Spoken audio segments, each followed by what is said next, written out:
we have a really awesome. We got a banger of a panel. I would say so. Just looking at it right now. I've been eyeing this one up all day Yes. because it is how to be a boss with an arcade, which is, I feel like, a dream of mine. Truly. I've always wanted to have an arcade, like a copycade. That would Absolutely. that would be amazing. Oh, so that'd be the. so that this would is be it. this is Phil Arrington III is going to be feeding us all of this awesome information. Right on what it takes to build an arcade, the resources, how to connect with others, and it's going to be ultra entertaining and informative. And if anybody out there has ever been interested in either making their own arcade or just trying to see how What's the process? the arcade sausage is made, Yes. then stay tuned because this is gonna blow your mind. So This is truly the full thing. let's cut it over to Phil. Hey, Here we go go. on, Phil. I'm excited. Good evening, folks. It is the boss. Okay. Man. What? Say your name. Oh, hey. They call me Brittany. And welcome to How to Be a Boss with an Arcade with Category Gamer. I am babysitting tonight, and I'm going to be delivering the sausage that Dak talked about, okay, in the preview. Now, first things first, how to start an arcade. First things first, you gotta find what games that you want, okay? And I believe that's the most hardest thing to find is, can you find your favorite game at a good price, or do you have a lot of money to blow on this? Because this is not, it's not simple. It is not easy. It is a hobby, a very, very, very expensive hobby. And it takes a whole lot of resources, a whole lot of money, and a whole lot of work. And you also need a whole lot of space. Brittany here done seen me kind of start off with no more than a machine a couple years back. I mean, Gauntlet Legends. Oh, Jesus Christ. I remember that shit. Man, you remember, okay.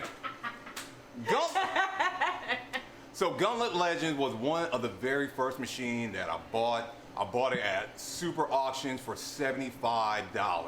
At the time when arcade machines in America was dead and Call of Duty was all the rage and everyone said that arcades suck, which they don't.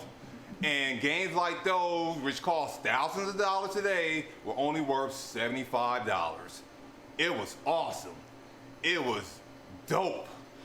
Jesus Christ, man, we destroyed that cab so bad. Aww.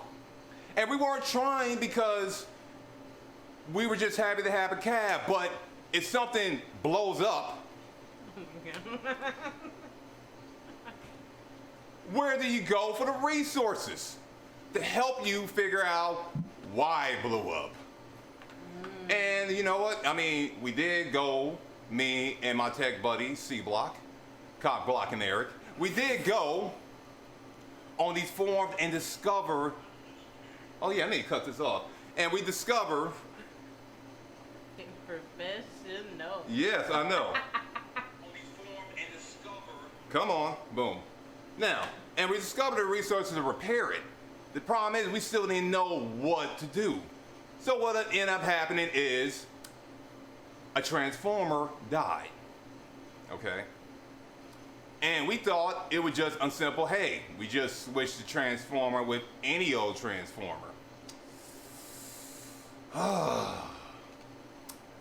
I mean, he checked the ratio and everything with the power. It seemed everything was fine until the game exploded and caught fire.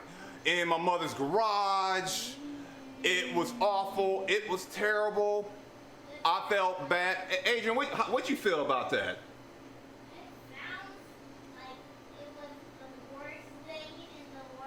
Yes, it was the worst thing in the world because you have this heavy 4-player game that is fun. You spent hours with it and then you make a cute attempt to repair it without any knowledge or any experience, and then it catches fire in your mother's garage. Was the roof on fire? Did you not need water? Did you let the mother burn? Yes, we did make it burn. Sorry, come on. And I was sad because we had to let it go. On top of that, to make matters worse, we didn't even bother to even save the board, which still worked. The machine was broken. Oh, dang. Yeah, we just, I didn't yes. know that. Yes, and the thing is, when you're that young and then you get the machine for less than $100, you don't appreciate the value of it. And you don't understand what I'm like. Basically, I'm like this 8-year-old over here, spinning around in the chair when we had this machine. We felt like we was gonna get another one. It's gonna keep on, the arcade machine is gonna keep on going, it's gonna keep on coming, and it's gonna keep on raining down on us. Forever. Yes. And it did for a while until people realized that, man, people are paying a lot of money for these machines. And on top of that, we didn't even sell the cabinet. We did the worst possible thing. We got this cab from Super Auctions. We decided to dump the cab at Super Auctions and got another cab while we were still there. We gave it the mafia treatment because we were young, we were dumb, we didn't have the resources, and we felt like the good old times of the arcade era would just keep on coming. That's so sad. I know. And arcade games need more respect than that. And nowadays, even a broken Gauntlet Legend cab can go for $500 to $700. But the thing is, no one knows the resources, no one knows the information on how to repair it then. Yeah. And the resources was there, but you had to go out and search for it, or you had to be part of some arcade forums. But as I said, Oh, rest in peace, 360. no, just leave it. Let it die. Let it die. God. Let it die. It's all right. It's all right. It's just, dead. yes. Not But- gonna make it. But you know, and people, I apologize. I'm not watching the chat. My moderator, Category Gamer, is the chat moderator. I don't see what's going on. I'm going to have to keep time. Can you be my clock What? keeper? Oh, wait. What time are we? We are stopping at around 6 o'clock. Like I said, I had a plan. Well, it's 5:10. Okay, so we're in there in 40 minutes. I had a plan, and then babysitting happened. And you know what? I want to show people my arcade in general. Okay, so let's go through some of the basics. Okay, do you need to have some big fancy career to do this or have this kind of collection? No, you don't. Okay. When it comes down to arcade collecting, a lot of it involves luck.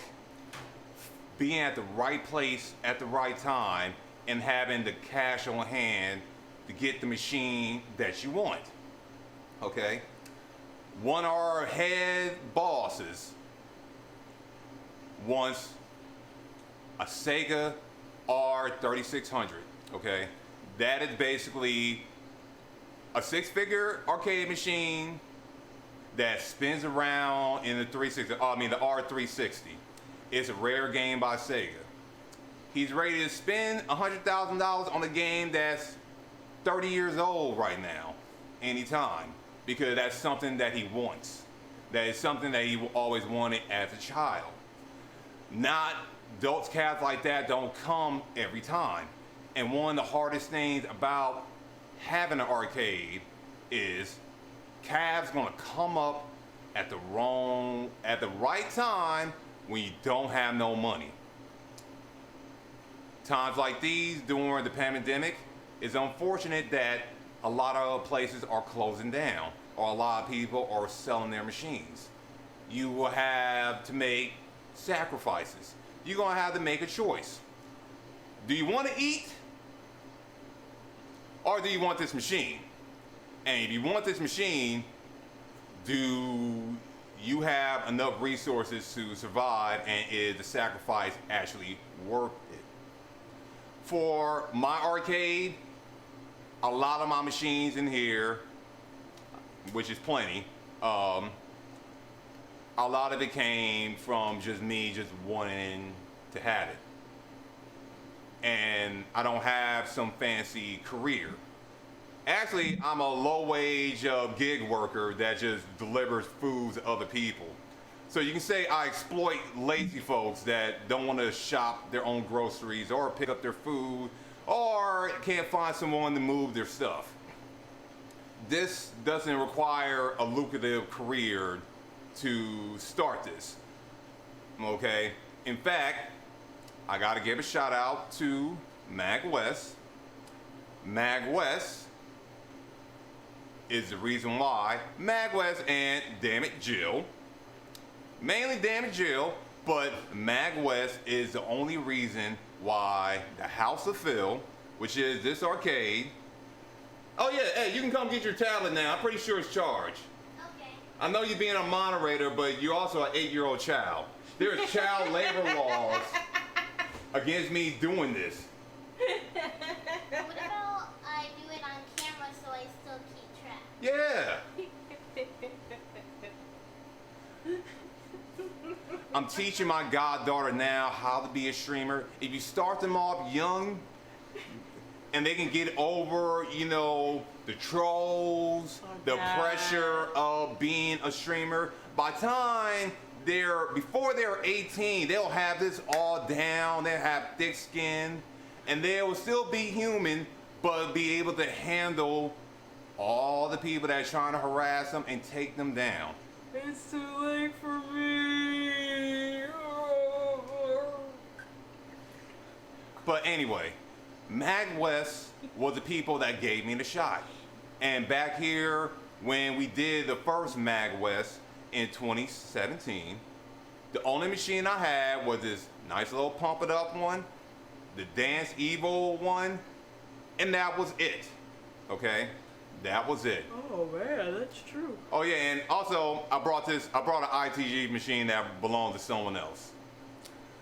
I met my second partner in hand, who is loony at times, Ken Chan. He is also our arcade provider for MAGWest. He is my other boss, technically 3 boss. Damn It Jill, boss number 1, Nugget, main boss, final boss, and Ken Chan. I did not know what to expect because I was happy with my little pump it up machine, my little Dance Evil machine, my Easy 2 DJ that was broken, and that was it. All right, because you were trying to redo the color. Yeah, and we couldn't get it working because another machine I blew up because in Korea their electricity is like 220 volts over here. We're like 110, 115. You combine the socket, explosion happen. I've done it so many times. It's awful. It's awful, awful. But they are the one that gave me the shot. Okay, MAGWest, and it started off as one thing and it became more and more and more. And 3 years ago, Ken Chan gave me this advice. He said, this is gonna be hard work. It's gonna be a grind. It's gonna be endless. Me, I was like my 8-year-old goddaughter over there. I'm like, yeah, cool, whatever. Yada, yada, yada, yeah, sure, whatever. It is endless. Because you start off with one machine, and then you gotta go after another, after another, after another, after another. I started off in a garage, my bachelor pad that, okay, it's a garage that I turned to a bachelor pad without my sister's permission. I just showed up at her place, took her key illegally and made a copy, and just moved in, and that's the story of that. It started off with one machine, and it became several. And the reason being is because I wanted it. I wanted it. Like, you want something, and you want something because you grew up with it. Like, and I grew up with so many calves, and unfortunately, some of them I had to destroy. Like NBA Jam. Oh yeah. I done had NBA Jam twice now. One got lost because C Block gave it to someone and they never gave it back. The other one I was forced to destroy last year. It's awful. Okay. It is I really awful. wanted to play that. Yes.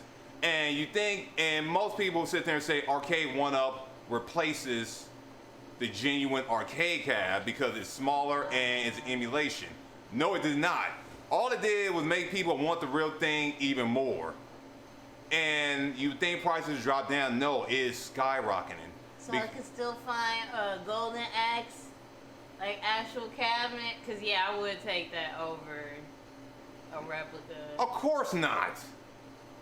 Well, And if then you that's do- the next best thing. And if you, if you do find it, you gotta pay thousands of dollars because you can't find those cabs anymore.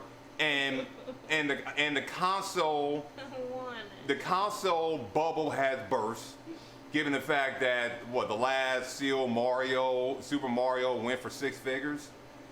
People are starting to move on to arcade machines because there are more arcade gyms out there than there are console gyms. You can sit there and argue that, but there are endless, even maybe not in these days, but late 70s, 80s, 90s, there are endless of PCBs that are rare, that people don't know exist. Some stuff still need to be emulated, ROM, and dumped because they just haven't done it. Especially like the light gun games. Yes. You can't really emulate that as easily on your own. Yes. And people start to realize that some of the home ports are not the same, so they turn into arcades. Okay? And the thing is, as Ken Shan was telling me, he's saying it's gonna be a lot of work. Yeah, it's a lot of work because you're hunting machines every day from around your area, from around the States, even from Japan. You're just looking for PCBs, parts, and it's just endless. And it's a hobby that just keeps going. And it's a lovely hobby. It's a lovely hobby. Yes. And it's a nice experience because you get to learn how this stuff works. I did not know how to build a computer until I got my own machine and I was stuck with the responsibilities of building a regular PC, which is nothing these days. Never had the experience.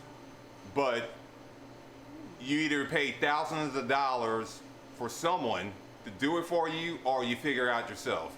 Because in this game, it is lonely. It is scary. It is horrifying. Okay? You can pay thousands of dollars for a machine and literally in 5 minutes you can destroy it by doing something simple, by not having bad power, the screen can go out and then you don't know what to do. The PCB can freaking die and you don't know how to repair or know where to go. It's rough and it's lonely. Because while there's other people out there, you don't know nothing. And she watched me through all this. Yeah, this is true. Cause even when you built me the little Stepmania thing, it's like once it started having issues, I didn't know what to do. I'm like, I guess I'll wait till he comes back, cause I don't know how to fix this. Like it's not as easy as it would look. It's like, oh, let me just move some wires around. It's like, nope, it's not doing the same thing. I don't know what I'm doing. I'm gonna stop touching stuff. And it's very, very lonely. And you're doing a whole lot of work. And you're asking people, and people trying to explain it online. you try to explain something to me online with text, I'm gonna sit there and be like, man, my reading comprehension is just not there. No. You give me a video? Oh yeah, that works. That works. I need pictures. Give me picture book. Picture book, not these text pictures. Pictures. And you know, one of the main reasons why I got into collecting is because, you know, arcades brought me back to my childhood. It's a nice thing. It's a beautiful thing. You go out, you meet some of the people that you develop friendships with for the rest of your life. This girl came from the arcade. Yeah. My moderator, Oh, that's true. my moderator mother came from the arcade. You already over here. Sit down. DDR. Just keep. What time is it? Game time. Sorry. 12:23. Thank you. Okay. Now, one of the main things you also need to understand about starting an arcade is, well, you need to be strong. Okay. If you don't, oh man. Okay. So, I was hoping to prepare videos of me moving arcade machines by myself. I did not, because babysitting and doing all kind of other stuff throughout the week. When you have to move these machines, a lot of times people end up spending hundreds of dollars on moving trucks and people to move it for them, or they end up moving it themselves. If you're moving it yourself, it is such a learning curve that you gotta find shortcuts. You gotta find ways to figure out how to do this on your own. Because when you're young, you have plenty of people and plenty of help to do this stuff. Yeah, but you usually don't have as much stuff. Yeah, you don't. And then when you do have the stuff, the people is like they got families and they're old. Yeah. And on top of that, ain't no one trying to break their back moving these machines. Yeah. Okay. I remember my first DDR cab that I moved. I didn't know what I was doing. I kind of just flipped it on the truck. I just threw it on the truck like this, just flipped it up with my strength, and the screen just, the screen popped off the base bottom of the DDR cab, because I didn't know what the hell I was doing, and I didn't even know the DDR cab was came in two pieces. It was hilarious because it was in the rain, and it was Oh my God. and it was four of us, and we still messed this up.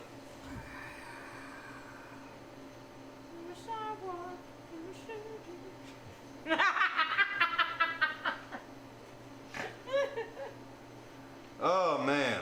Well, at least you know now. Oh yeah. No. So, and now that and you have to MacGyver stuff because you are alone, okay? And you know, a guy who I help, you know, update, you know, work on his arcade machines. He was like, man, you know, he praised people like me, but he wouldn't dare try to move any of these things because he got a brother that broke his back just trying to climb up a ladder and just to move something. Yeah. On a regular ladder? Yeah, on a regular ladder. Like he was trying to move something and, you know, messed up his back, can't walk. Did he just never do anything ever?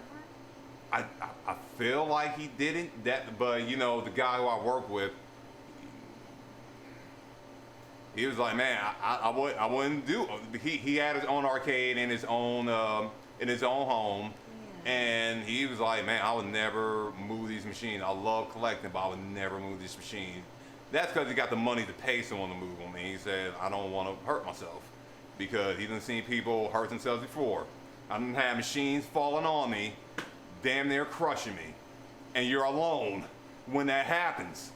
Okay, and it sucks. because you just pay. And, oh yeah, one of my machines just paid for it. Got to the destination, tried to move it by myself, and just dropped on me. It was about 800 pounds. Got myself a good leg press, almost busted my knees, and I was alone, and it sucked. On top of that, I ended up pushing the machine off me. It still flew off my truck, and it dropped on the ground and shattered the screen anyway. The person that I was going to, they finally popped up, but they were all too late because you're alone. And they couldn't help me anyway. It was going to drop no matter what. It was going to be the same results. Simple, because I was alone and I didn't know what to do. And even if you ask someone, everyone will sit there and say you need 4 or 5 people, but trying to find 4 or 5 people short notice, it is impossible. And I wasn't using no U-Haul, I wasn't using no rider with a lift gate, I was just using my own pickup truck. Because I didn't want to spend hundreds of dollars moving these machines. It's, as I said, it's a very, very scary universe, okay? On top of that, I had a wheel and deal. And even though I paid $200 for this machine, I had to sit there and wheel and deal because I had to wait 8 hours outside of a warehouse for it. Which is another grind. You have to negotiate. You got to sit there and talk with people for the stuff that you want. And you got to decide that if this machine is worth that much money to me, do I feel like paying whatever price necessary for this cabinet? Or should I just sit there and just wait it out? Will I have another chance to get this cabinet? Or should I wait? I mean, Brittany, how do you feel about that? And not cabinet wise, but you know, an opportunity comes up for something that you want, like what? Shining Force or what's the Sega? No, Lunar Sega CD for a legit Lunar. Oh my god! Yeah, a legit Lunar Sega CD. I would pay quite a bit for that. Yeah, but like, you see it is there. You got the chance to buy it. And they're not selling it, and the legit copy, complete and everything. You're not paying $150 or $200 or $300 for it complete. You know, you're paying for like a regular price, you know, $30, $40. Someone just regular price? Are you kidding me? yeah, but you know what I'm saying? You're short. Like you're short. Like no, actually no. You find it and you got the money, but you feel like you know what? It's not. You don't want to pay that much for it. I think I would have to because of the game. If it was like Super Mario World, that's common. So, yeah. No, but Lunar on Sega CD, and it's like legit, not like a reproduction. And it's not like $500 or some ridiculous price. Like, yeah, I would have to buy it. I don't care whatever else I was planning on doing. It's just, I would have to figure it out later. And that's what happens in the arcade game. That goes back to what I'm saying, that, yeah, good machines will pop up at the wrong time for the right price. Yeah. And you got to sit there and make a decision. Earlier last month, I tell everyone this, my favorite cab is the Pump It Up CX cab, okay? A fellow man was selling it, and I had to sit there and make a choice. Throw money at my debt, which is more important, or get the cab that I always wanted. Because I might not get a chance to get the cab what I want ever again. Choices. Being responsible, Yeah. sacrificing getting higher debt, being late on paying my bills, or get the cab that I always wanted and dealing with the consequences of my decision making later, which involves freaking out. Oh my God, where I'm gonna get money from? Oh my God, where all this extra stuff coming from? Wait a minute, Enterprise, I gotta give you $1,100 for the bump on the truck? Oh my God, DMV, you telling me this is the last month that I need to pay for my car registration, and I gotta pay $1,000 to fix my car to pass smog? Oh wow, I got a mortgage. I gotta pay my mortgage? Oh crap, I gotta pay all these bills. Man, I gotta pay rent in this warehouse? Jesus Christ, man. And I eat a lot, so. Man, I gotta feed this hungry woman right here while I'm not eating. Obviously, I'm still eating. Man, you know what? I'm gonna buy this cab, and you know what? I'm gonna have to figure this out. Yeah. Because I got the cab that I want, and I negotiated with it. I was like, I don't want no pads. I don't want no computer. I'll throw my responsibility money at you because I'm never gonna get this again. Please let me have this. And they were willing to do it. But at the expense, I went, man, I barely caught up because this was just last month. I barely caught up and got some money in my account.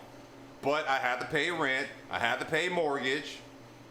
I still haven't paid for my registration, and I still got to pay $1,000 so my car can pass smog.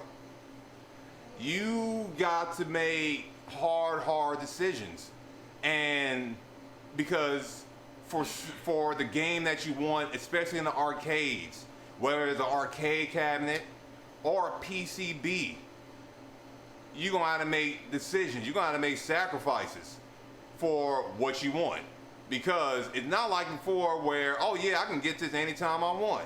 In fact, 10 years ago when I had a good collection of all the console games, Neo Geo, Jaguar, 3DO, I had a good collection of arcade PCBs and all that. I sold it all, and the first time I said, you know, I'm just gonna get it again. I don't care, whatever. This ain't nothing. Ignorant is bliss, because yeah, mistakes were made, and maybe if I ride off the last crisis, I would have been set. I would have my whole collection still. I probably would figure out how to fix Gauntlet Legends and a few other arcades that we destroyed and dumped in the middle of nowhere, because that's what happens. Yeah, sad face. But now that I'm smarter, and you know what? Another thing I want to sit there and push out: arcade companies. Now, I live near a particular arcade company that I work with pretty frequently. If you live near one of these companies, especially the pinball people, if you live near Bally's or Williams, you need to become friends with those companies, okay? All right? What a lot of folks don't know or understand is that these arcade companies, while we see their product as gold, as something of value, they see their gold or product as just something that's made out of wood, okay? And what I mean by that is there are playing games and cabinets that get built. And unfortunately, these companies, instead of just preserving it or trying to sell it at a discount, they go the extreme option of destroying these cabs, okay? When a distributor like Besson take it off the map, and it's been sitting around, some of these distributors send these machines back. And for these companies, they just see this cab as, oh, well, another product. Or space. a machine that's taking up space. And oh yeah, we don't have the license or anything for this machine anymore. Well, we can't legally sell it, so they will sit there and destroy the cab. So they can only sell a particular machine for a limited amount of time, even if it already physically exists? Technically, yes, the license and all that stuff. Oh, that sucks. I mean, no, hold on. Let me correct myself. Like, I mean, the license been paid for, they can sell it, but after a while, they just destroy it because no one's not gonna buy it. Is all because they want you to buy the next product, the new stuff. I always wonder why they never kept some of the older ones, especially the specialty machines, and just sold them as a limited edition later, and maybe update a couple of like color swaps or something. Well, I mean, that's just how the business goes. All right. They do that with phones. Yeah, I mean with phones, but I mean over time when it comes down to, since arcades are not even popping like that, like they make a limited quantity of these machines and they either repro them, use the cabinet and destroy the product, or they destroy the whole thing altogether. Oh, that's Instead of like selling it at a discount. It's just like with some of these clothing companies. They rather destroy their product than it end up being at Marshall's or Ross. Okay. There's so many companies that do have sales. Yes, but the thing is, these distributors are looking for a cut, a big cut. Okay. The machines cost no more than what? Maybe $2,000 or $3,000 to produce. All right, and then the companies, they gotta get it to the distributor or wherever the distribution company, and then they gotta sit there and sell it at a particular price so they can get their cut. Right. All right, or make some kind of profit out of it. And if they don't sell it, they just send it back. They get their money. I think they get their money back. And the company is stuck with the machine that they really not going to sell, so they can't sell, so they just chop it up in pieces and throw it in the trash. Now, They don't even reuse the material? some do, but most of the time they just toss it.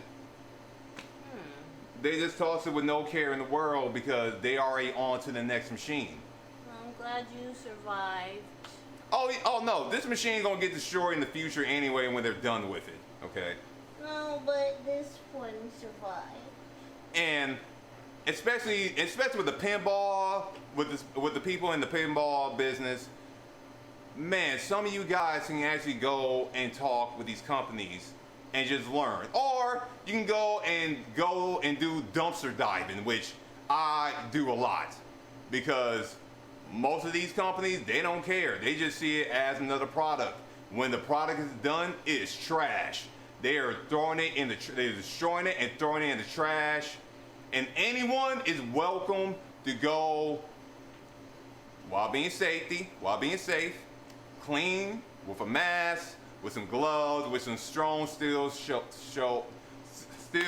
shoes, okay, which I don't use. You can go jump in their trash can and dig, which I have done plenty of times, to find collectible stuff, rare stuff, because of these companies, they just see it as whatever.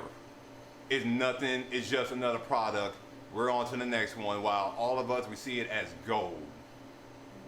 All right.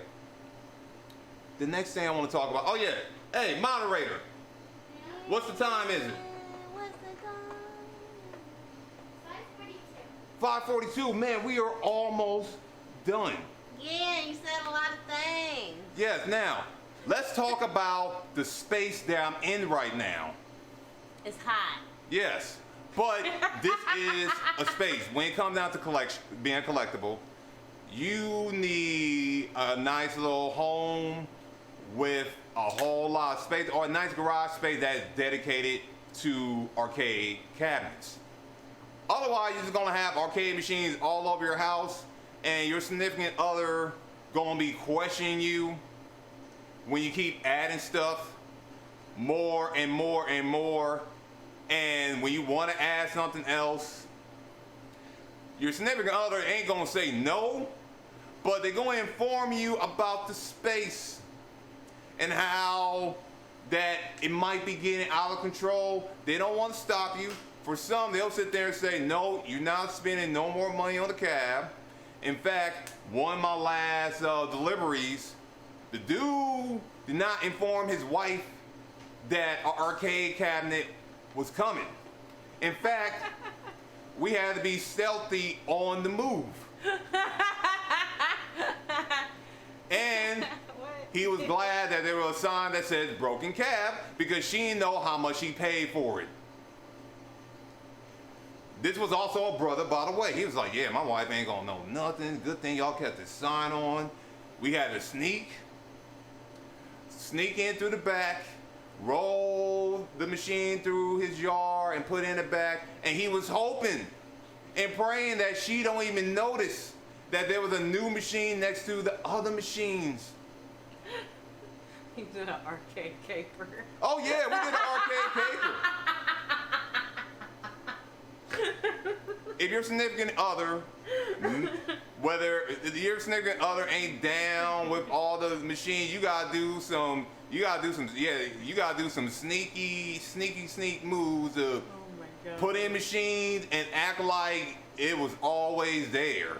So when they come in, they be like, man, I never noticed this machine before, and you gotta sit there and say, yeah, it's been there. What are you talking about? When you get Tekken 7. Yes. Actually, that machine was Tekken.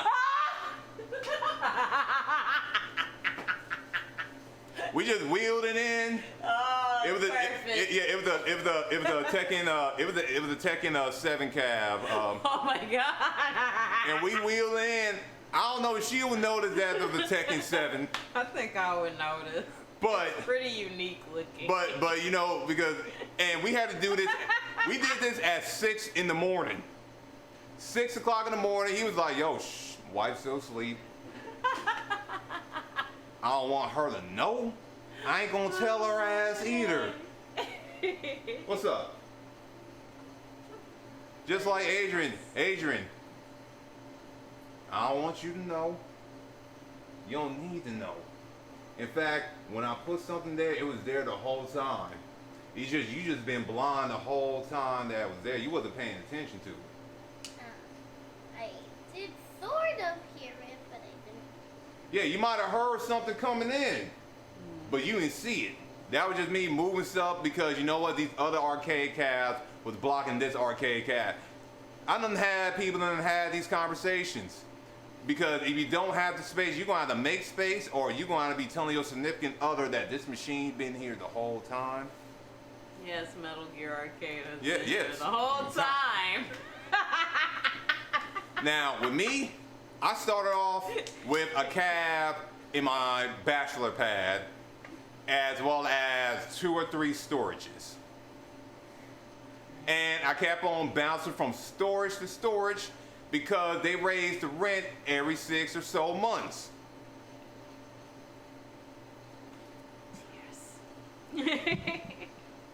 The place I'm at now, I have a confession. Well, she already knows. I already explained it if you've been to this stream. I stalk this place.